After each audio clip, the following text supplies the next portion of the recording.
আসসালামু আলাইকুম। আসসালামু আলাইকুম। আশা করি সবাই ভালো আছেন। আলহামদুলিল্লাহ আমরাও ভালো আছি। এই যে যারা প্রবাস ভাই থাকেন, আপনারা বউ বাড়িতে থাকে টাকা পয়সা পাঠান, সাবধান করে পাঠাইবেন যে কি করতেছে দেখেন। আর আপুরারা বলি যে টাকা ভাইয়েরা কষ্ট করে পাঠা, ওই যে এনে দিবেন বাইরের বাপের বাড়িতে রে সেরে, কিন্তু টাকা পয়সা দেয় মানুষের আত্মীয় স্বজন নষ্ট হয়। টাকা পয়সা দিয়ে নিজের সংসার কীভাবে উন্নতি করতে হয় সেইটাই চিন্তা করবেন। পরের জন্য চিন্তা করার বাদ দেবেন। পরের জন্য যতই চিন্তা করবেন, মানুষের উপকার করবেন, নিজের উপরে আয় করবেন। কারণ প্রবাসী ভাইরা কষ্ট করে টাকা উপার্জন করে, এই টাকা দেখা যায় কি তাদের ফ্যামিলিকে বিশ্বাস করে টাকাগুলি দেয়।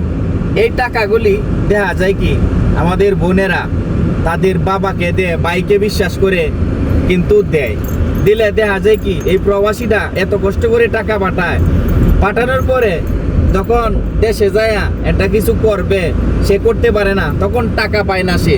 কারণ তার এই যে আপনি টাকা পাঠাইলো তার বউয়ের কাছে, এই তার বউ দেয়া যে কি বাইরে দেয়া, বাপেরে দেয়া, চাচারে দেয়া, এখন আর টাকা উঠাইতে পারে না, দেয় না, বলে কিসের টাকা নিছি, কিসের টাকা দিছস। এইরকম প্রবাসীদের জীবনে কষ্ট নেমে আসতেছে। এই জন্য টাকা পয়সা কাউকে দিয়ে সাহায্য করার থেকে নিজের কাছে রাখবেন, ভবিষ্যতে কাজে লাগবে। মানুষের উপকার করতে গেলে বিপদ। তবে প্রবাসী ভাই যারা আছেন, নিজের ফ্যামিলিকে বিশ্বাস করবেন, টাকা দিবেন, সতর্ক থাকবেন, জানবেন, বুঝবেন টাকাটা কি আপনার সঠিক রাস্তায় খরচ হচ্ছে কিনা, সঠিক রাস্তায় কাজে লাগতেছে কিনা, এগুলা জানতে হবে। না হয় ভবিষ্যতে লাস্টে আমাদের দেখা যায় কি আমাদের প্রবাসীদের কষ্টের কোনো শেষ নেই। বউয়ের কাছেই দেন, বাপ মার কাছেই দেন, ভাইয়ের কাছেই দেন, বুঝবেন আপনি টাকাটা কি সঠিকভাবে আছে না। আপনি দেশে গেলে ওই যে টাকাটা খায় জব দিছে সেটাই বুঝবেন, বুঝা তারপরে টাকা পয়সা দিবেন।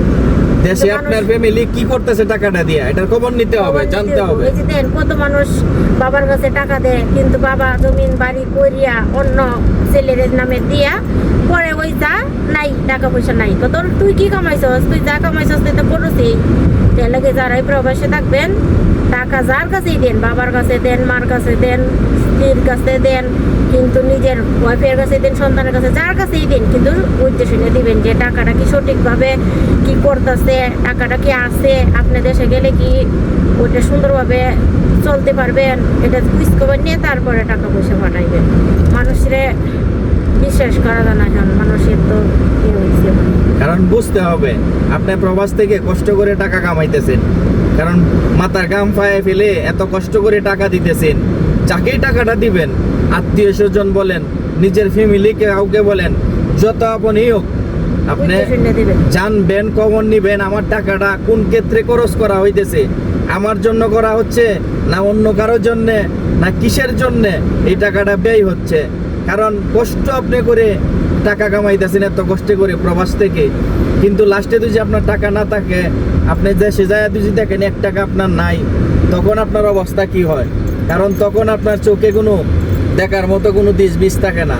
কারণ আমরা প্রবাসীরা কষ্ট করি টাকার জন্য, যদি টাকাই না থাকে লাস্টে বাড়িতে যায় কষ্টই করতে হয়, তাহলে প্রবাস জীবনে কষ্ট করে কি লাভ। তো সকল প্রবাসীরাই জানবেন, বুঝবেন, পরিচালনাটা খুব সুন্দর করে করবেন। কারণ টাকা আপনার কামাইতেছেন, 20,000 মাসে পাঠান, 30,000 পাঠান, 50,000 পাঠান, আপনার পরিচালনাটা সুন্দর মতনে করতে হবে আপনাকেই। কারণ আপনার খবর নিতে হবে, আপনার ফ্যামিলির কাছে পাঠাইলে ফ্যামিলির কাছে জানতে হবে তুমি টাকাটা কিভাবে কি করলা, কিভাবে কি ব্যয় করতেছো, কি করতেছো, টাকাটা দিয়া কি ইনভেস্ট করতেছো, কোথায় খরচ করতেছো, জানতে হবে, বুঝতে হবে। এগুলো যদি জানেন তাহলে আপনার সংসারেও কোনো দেখা যায় কি অশান্তি আসবে না, সুখ শান্তি আসবে। আর যদি খবর না নেন, লাস্টে আপনারও কষ্ট, কারণ আপনার ফ্যামিলিরও কষ্ট হবে। কারণ সকল প্রবাসী ভাইদের উদ্দেশ্যে আমার ভিডিওটা, সকলেই নিজের পরিচালনা সুন্দর করে করবেন। প্রবাসরা এই যে টাকা কামায় 1 টাকাও রাখে না, দেশে পাঠায় দেয়। কিন্তু দেশে যে পাঠাইতেছেন, আপনার টাকাটা কি রাখতেছে, আপনার কাজে লাগবো না লাগবে, এটা কুইজ খবর নেবেন। দেখা যাইতেছে কি যার কাছে টাকাটা দেন, ওই যদি সঠিকভাবে রাখে, আপনি দেশে যায় দেখেন যে টাকাটা আসছে, তো শান্তি লাগবে। তুমি টাকাটা খরচ করে আপনাকে ওই যে বলে তুমি কি 1 টাকা পাঠাইছো, তোমার টাকা দিয়ে তো যা পাঠাইছো খায় শেষ, তখন যদি কষ্ট এটা কার কাছে বলতে পারবেন না, তো এই জন্য আগের থেকে খোঁজ খবর নেবেন যে টাকাটা কি করতেছে।